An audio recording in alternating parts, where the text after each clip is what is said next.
Hello there, everyone, and welcome to our community call here. And today's community call, we are going to be focusing on DAOs. I'm your host, Rachel, and here to talk about DAOs with me is Mason. Can you introduce yourself a little bit, Mason? Sure. Hi, I'm Mason. I am the head of the operations team here at API3, and I've been with the organization since December of 2020. Before that, I worked at BMW as an accountant, and I got my MBA at Ohio State University. All right, awesome. So, like I said, we're going to talk about DAOs. So, just really briefly for our listeners who might be unfamiliar, can you explain what is a DAO? Sure. A DAO stands for Decentralized Autonomous Organization. And it essentially is like the corporate structure or organizational structure of the business. It's built specifically on the blockchain, though. So it creates a lot more transparency. It is really kind of about being able to collaborate with a very hierarchically flat organizational structure, and then it also kind of forces some accountability because everything is very visible to the entire organization, both internally and externally. So in a regular corporate environment, you usually have much more of a top-down hierarchy. Like you've got C-suite level executives, and you've got like a board of directors that are supposed to usually keep them accountable. But the board of directors usually tends to be people who know the C-suite level executives and are kind of like inside people within their network, like friends and family members and stuff like that. And so you've got, this group of people that is like the locus of all decision making and power. And they usually tend to be the largest shareholders. And so there's a lot less of an impetus on accountability. And that's why you see in a lot of corporations, decisions that end up getting made that benefit just the top, while everybody else in the organization just has to kind of go along with it. And there's not really much that they can do for recourse. With a decentralized autonomous organization, everybody from the top down has the ability to actually sway decision making. So what that means is, if like a founding member wants to implement something and proposes it to the DAO, the entire DAO votes. So if nobody is for the idea, then even the founding members can get shut down. It also means that if you've got like a leader of a team, like for me, for example, if I'm not doing my job and my team is kind of wondering where the merit is, and giving me grant money to fund me managing the team, they actually all can basically write a conflicting or competing proposal for the next DAO cycle, and essentially, push me out if they wanted to. So there's a lot more accountability and merit in regards to what we're actually doing.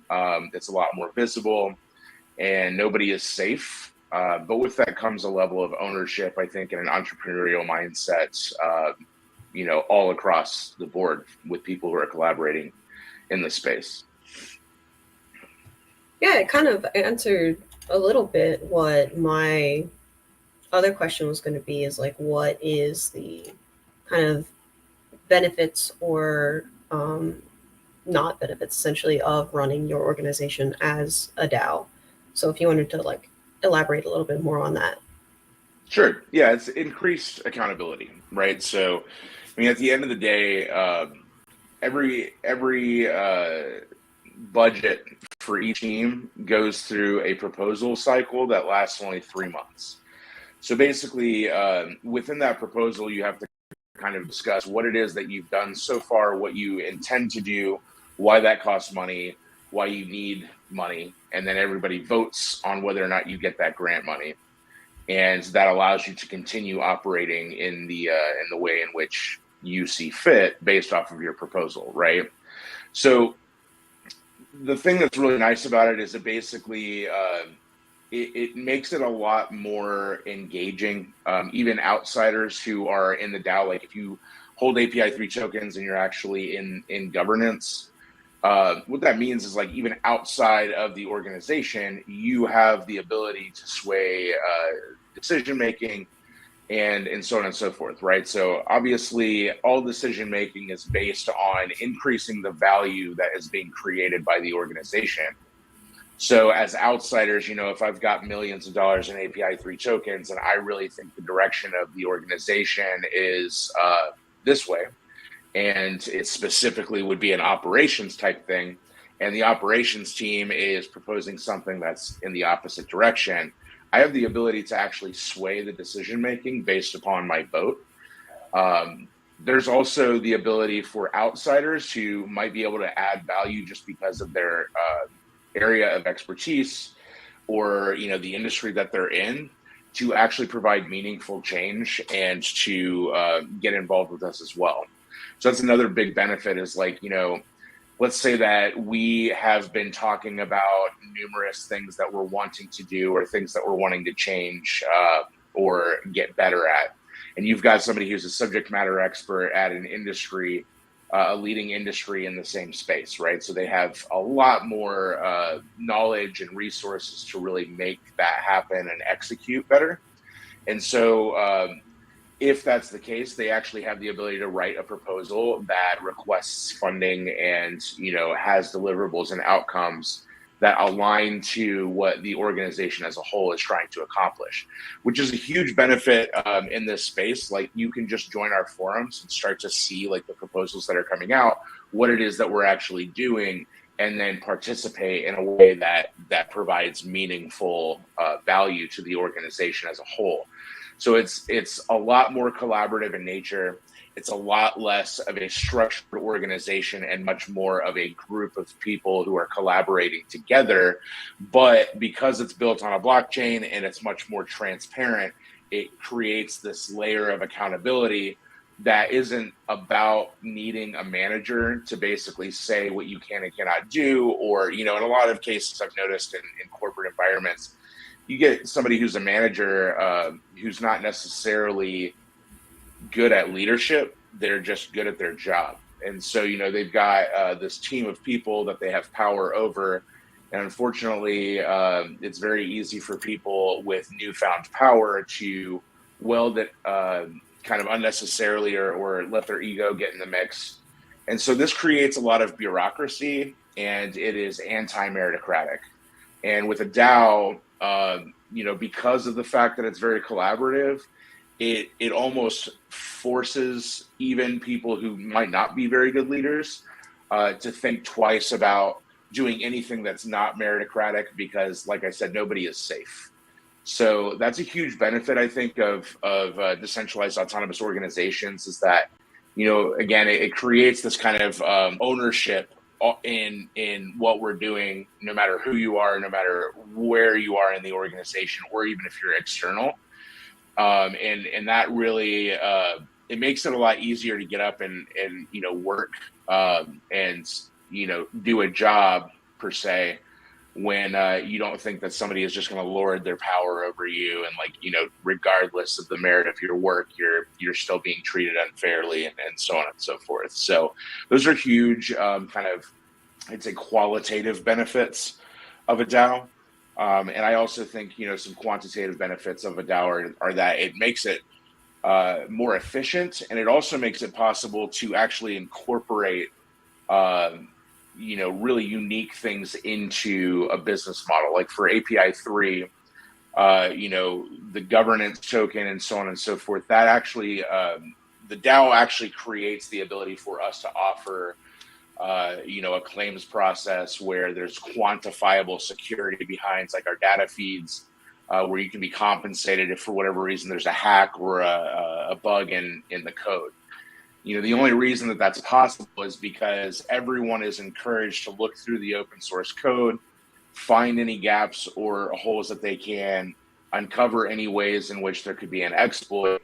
And everybody has an incentive to do that if they're holding tokens, because of the fact that if there's an exploit and we end up having to pay out, some sort of a claim to compensate for that mistake, the value goes down, right? And nobody wants that. So it creates this positive feedback loop. And I think that that's a huge part of, when you're talking about like infrastructure and oracles in this space, that's a huge part of what makes us unique, is that we're a DAO. A lot of other organizations are trying to solve the same problem, but because we're a DAO, we actually can also leverage that component into things like quantifiable levels of security. So there's a ton of benefits. I'm sure that I'm missing some things, but those are kind of the key benefits that I think are the most important.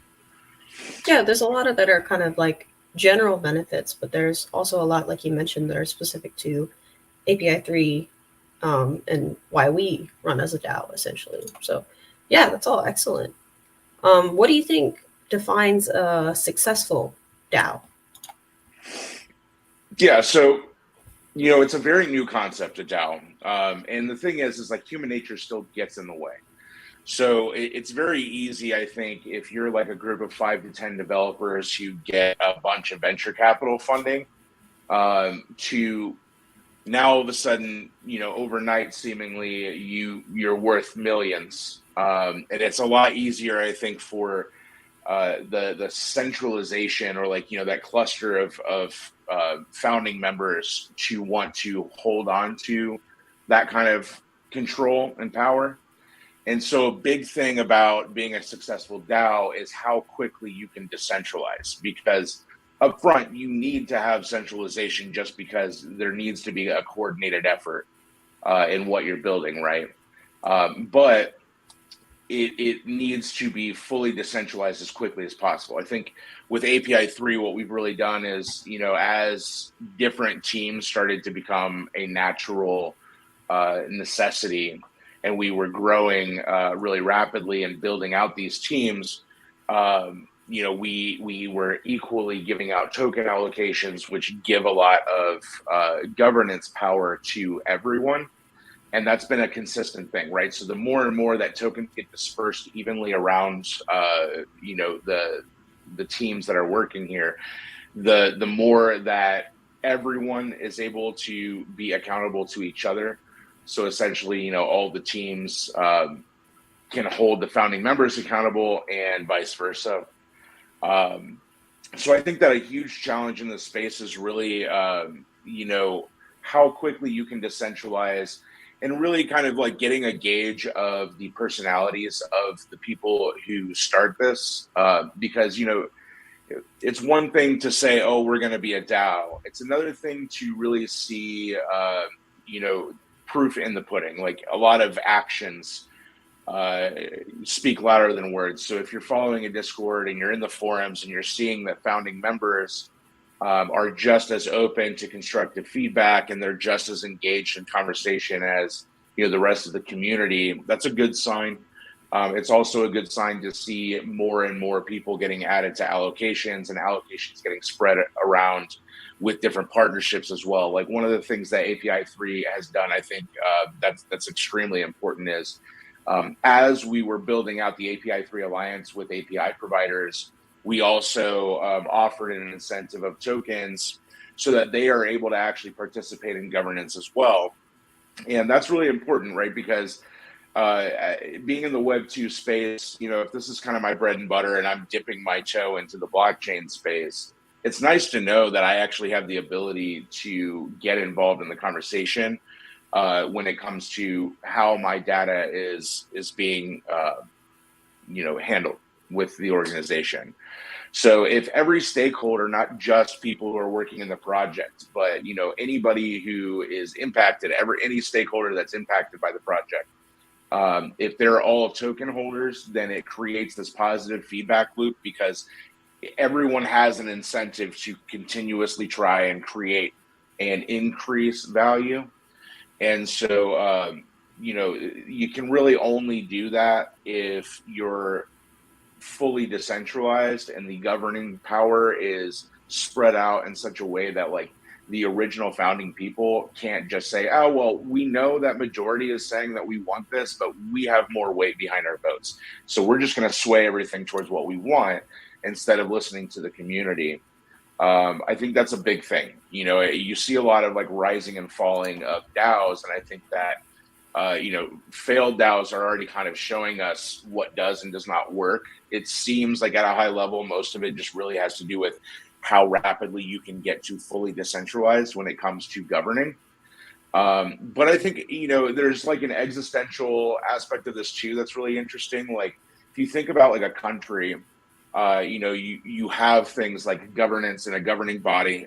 You've got some sort of a voting system, or especially like in a democracy, like you've got the community or the people are allowed to actually participate in decision making and the governing aspect of things. And then you've got like a monetary policy, you've got an economic system, and all of these things work together. And the longevity of a country that gets it right has so far been around 200 to 300 years. I think the United States and maybe Sweden are the two countries that have the longest track record of a good kind of like economic system of all of these components, right? Well, a DAO is the same thing. It's just on a microeconomic level, on like a business level. So what I think is really cool about that is we're going to see rapid evolution of economic mixes. And I think that, society is going to find out what actually works. It's not going to take us 200 years anymore, and it's not going to have to end in violence, right? It'll just be the collapse of businesses basically that did it wrong. So very interesting stuff. I think that there's a lot of really interesting kind of ideological questions that can be asked around, what makes the perfect system in the context of like a DAO. And it's yet to be known. But to answer your question, I think in short, I would say it's really just a matter of how quickly can decentralization happen. And a lot of that has to do with altruism on the founders' side, right? Like, founders actually have to be relinquishing control and systematically giving out more and more tokens to relevant players in the space.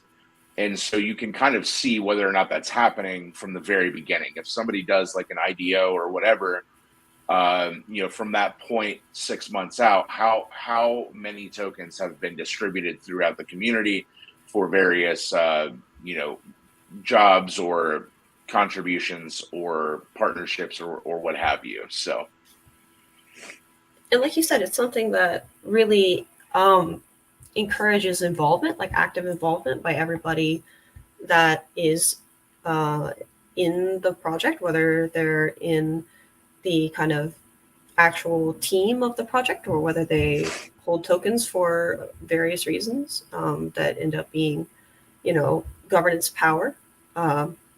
It's something that encourages everybody to be concerned about where the project is going, not just, oh, I signed up with them and I'm working with them, but I haven't really paid attention kind of thing. It's encouraging you to do something every time that there's a proposal that comes up. And same with the team, like you said, you don't end up getting people that you don't understand why they're still there kind of thing. Like, you visibly see every month, this is what we did, and this is how much money we're asking for, and whatnot. And then everyone involved can have a say on whether or not they feel like that's a good direction to be going, or whether people are useful in that capacity to continue to be a part of the team. And I think it really shows something that's like, when you start a project or a company and you start with a DAO and you do the rapid decentralization like you talked about, I think it really means that whoever started all of this is really wanting to create something that has a lot of community involvement, that has a lot of collaborative involvement. Not like, oh, I have this idea and it's my idea and I'm not letting anyone else kind of direct it anywhere. It's like you're making a project that you want to grow, essentially. And I think a DAO, like you've been saying, allows that. Right. Yeah. And there's actually a couple of other things that I would add to. Like, I think another key challenge in this space would be how to motivate people to collaborate. Right. So, like, you've got a lot of different people who are just token holders, but they're not really getting this involved. They're more just kind of like hoping that the value increases over time, but they're not really participating. And so, there's a lot more of a challenge specifically on marketing to not only like get our name out there and do a lot of traditional things like, digital marketing and social media and all that kind of stuff. But then you've got like community engagement. You've got like hackathons and different incentivized prizes that you can get by contributing in certain ways. And I think that kind of also goes into, in general, like this idea that we're only as good as the output that comes from collaboration, which is really cool because, like, it can take a long time to develop something that has a lot of value. But if you're openly incentivizing outsiders to contribute as well, then all of a sudden you've got people who are, really bright, who can add something that enhances or increases value. And those things come and go a lot, right? So there's been numerous occasions now where a developer just kind of gets involved with us, realizes, hey, this would be a tool that would be really valuable to your community. They build it out, and now they're very heavily involved in all of the development processes of what we're doing. That's really cool because, like, if you look at a traditional model like Google, for example, like you have tasks that you have to perform. Like you have to go through like an interview and you have to kind of prove the merit of your work. Whereas with like a DAO, if you're doing it right and you're incentivizing people appropriately, you're actually increasing the odds that people find you and they're like, hey, I could actually do something here. And I'm seeing that, people who do this are rewarded for their efforts. So it's like cut to the chase, just, all hands on deck, let's roll up our sleeves, and you're rewarded for the merit of your output. And so what I think is really cool too is like this concept of fractal scaling that Barack came up with. His blog article on that is really interesting because if you think about like conceptually, you've got numerous other entities out there that are just businesses that provide a specific service or whatever the case may be. They can actually kind of link to the DAO and be their own entity, but then also like partner with the DAO in a way where it's like incentivized in more than just a, you provide us with a service and then we pay for it kind of a thing. At that point, it's like you help us increase and create value, and that increases and creates value that scales with, the organization. So there's a lot more, I think, incentive and value in units of value, right? Like API 3 tokens give you governance. They increase in value as value is being created. And so if I am, some other DAO or a group of developers that is incentivized by API 3 tokens, that's more valuable than just money. It's more valuable than just being paid to do a service, right? Because the more that we all collaboratively capture and create value together, the more that we all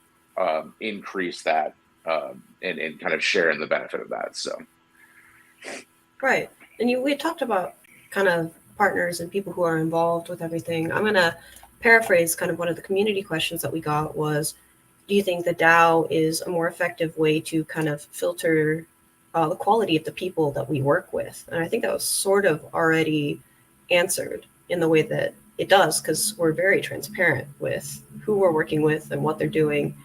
And the DAO well, absolutely. kind of control that. Yeah. Yeah, if it's one of those things, like we're announcing anytime that we're doing business with any API provider, right? So like if we all of a sudden start announcing like API providers that just don't make any sense, for whatever reason, let's say that it's just like, a type of API where you just cannot think of how that would add value in the blockchain space, or it is such a small player, there is no reputation, you don't really know who they are.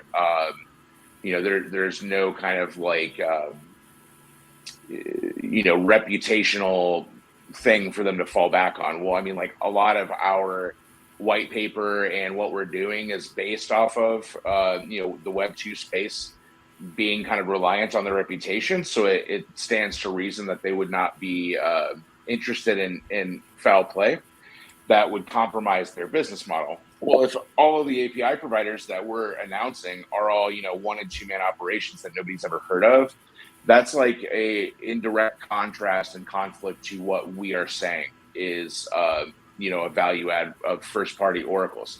So in that way, there's a lot of really sharp people in our community, I think, that would start calling us out over that. And to answer that community member's question, like absolutely, being a DAO makes it a lot more likely that we're only incorporating the highest quality API providers, into our ecosystem, because it obviously is very important to everyone in this DAO that these first party oracles are trustworthy. That's the biggest problem in this space in general, is that you don't really know who you're working with when it's a third-party Oracle node operator, and they tend to be like a gatekeeper. There becomes like principal agent problems. So the first-party Oracle, like verbiage or ideology really is based around the reputation of the API provider. And you're not going to be able to kind of scrutinize decision making without it being a DAO. So, if we start announcing a bunch of API providers that just don't make sense and seem like they're shady, the community would speak up about that. Right. And like you said earlier, we want to attract people and partner with people that are going to be not only kind of value added as like APIs and as first party Oracle providers, but also involved in our own DAO. So of course, we're going to try to Absolutely be as transparent as possible and also attract good quality people. And yeah, I think you answered the community members question pretty well.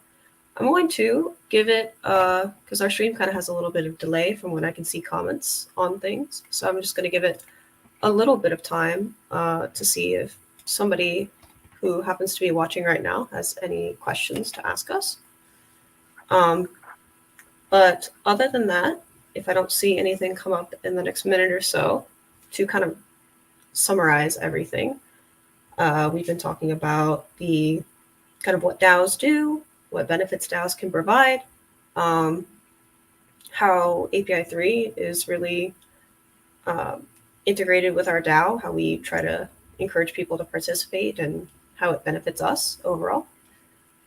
Not really seeing anything right now for comments. So do you want to kind of wrap up what you've said as well? Yeah, absolutely. So API 3 is a DAO. It's actually part of the value added, I think, and what makes us really unique is that we're a DAO. It increases our transparency and accountability to all stakeholders that are involved. It also allows us to offer things like quantifiable levels of security, where if there's a data breach or a hack or an exploit of some sort, there is some sort of a recompense for that, right? Like, and that isn't really possible unless you're a DAO, which I think is a huge strategic competitive advantage for us, that I don't think is going to be disrupted by any of the current actors in the space, right? So I think that's a huge aspect of it. And then also, if you want to learn more or you want to start to participate, I would definitely encourage you to check out first our website, api3.org. And then also you can participate on our forums, and you can access the forum in that from the website. You can also join our Discord, which is a lot more kind of just active discussion through various channels. And then always feel free to reach out to us if you have specific questions or you have an idea and maybe want to start with a sentiment check or so on and so forth. You can reach me at mason@api3.org. And I'd be happy to talk to anybody who would like to start getting involved. We do actually have a community question here. What are simple tasks for new community members that they could do to participate? Oh, well, there's a lot. I mean, I would say that the best way in which to try and get involved, if you're kind of thinking like simple tasks, would be to look around in the community chat, specifically in the forums. Look at what we're proposing that we do. Like the teams that we have, we give a really substantially robust description of what it is we do on like a cycle by cycle basis, right? And so if you're seeing that there's a gap somewhere that you believe that you could fill, then reach out and let us know. There's also a variety of channels in the forum where you can do sentiment checks. So if you have an idea or you believe that there's a little bit of value to be added by performing a handful of simple tasks, definitely propose that. See what kind of sentiment you get from the rest of the community. And, we're actively engaged in that. So, the bottom line is if it's a really good idea that we think is going to add value, no matter how big or small, we're going to be receptive to that. And we'll explain also our rationale behind, whether we think that the suggestion has some merit and could actually go somewhere and how you can actually propose that in a meaningful way to the rest of the community. Yeah, seems excellent. I think that pretty much. Wait, do you have any further marketing plan to expand recognition of API 3? I'm pretty sure you can see we got the marketing reports. We talked about kind of like the visibility of everything. Do you want to add on that a little bit? Yeah, I mean, I think that a big question that's asked in most communities in this space is, what are you doing with marketing? Like, when are you going to get more exposure? And I mean, it's a process, right? Like at the end of the day, I think a lot of exposure and value creation really comes from adoption, right? So the more and more that people actually use our ecosystem and like get value out of that, it increases value overall.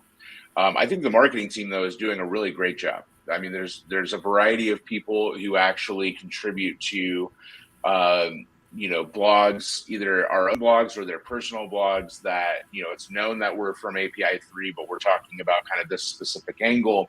A lot of us are really active in our social channels. And then on top of that, I think that we're doing a lot for community engagement. We have partnered with most of the major exchanges. A lot of the marketing efforts come from kind of letting the community know the API providers that we're doing business with. I think a big, huge thing that we just did was set up beacons with Amber Data, because they are, a major digital asset data feed provider. And data feeds are like one of the bigger things that are being used in this space. So I think that there's a ton of different things that we're doing in marketing, but like Rachel said, like if you want a specific verbatim breakdown of everything that the marketing team is doing, you can go and check out their proposals. And we actually have new cycle proposals coming up here at the end of the month. So you can see like what it is that we've done so far, what we accomplished, and then what we plan to do moving forward. We also just went to ETH Denver. We sponsored like the DeFi track with that, and we feel that went really well. So we have our hands in a lot of different pots, and we're really kind of doing everything that we possibly can to increase the amount of engagement, not only internally with our community, but also just in general, with the partnerships that we're involved with. So we've also been heavily involved in business development. There's a lot that we're doing in shaping up some of these partnerships that are, they take a little bit more time. So like our enterprise business development team, when I started, it was just API providers. So we went out and literally just kind of like cold called, so to speak, API providers. And we got people onboarded with Airnode, and we started integrating Airnode into their API infrastructure. Well, now we're working on partnerships that are much more enterprise level. They're massive Fortune 500 companies. And so with those types of deals, there's a lot more back and forth. They really need to understand what it is that we're doing from a technological standpoint. And so those take a lot more time. But I think that there's a lot of really cool stuff in the works, and the fruits of our labor will definitely be known shortly. So great question. Yeah. I think overall, that is all we had for community questions. So I think it's about time to wrap it up. I think this has been a really productive call. Absolutely. Thanks, Rachel. As a reminder, yeah, thank you for coming on, Mason, and sharing your insight. And as a reminder to everybody watching, the call is going to be uploaded onto YouTube, and you will be able to watch it again at your leisure. So thank you very much, everybody that's been watching today. And like Mason said, you can go to our website to get more involved in the stuff that he's been talking about today with the forums, and check out the articles that we've written, anything you want to see. So yeah, thank you very much, Mason. Thank you.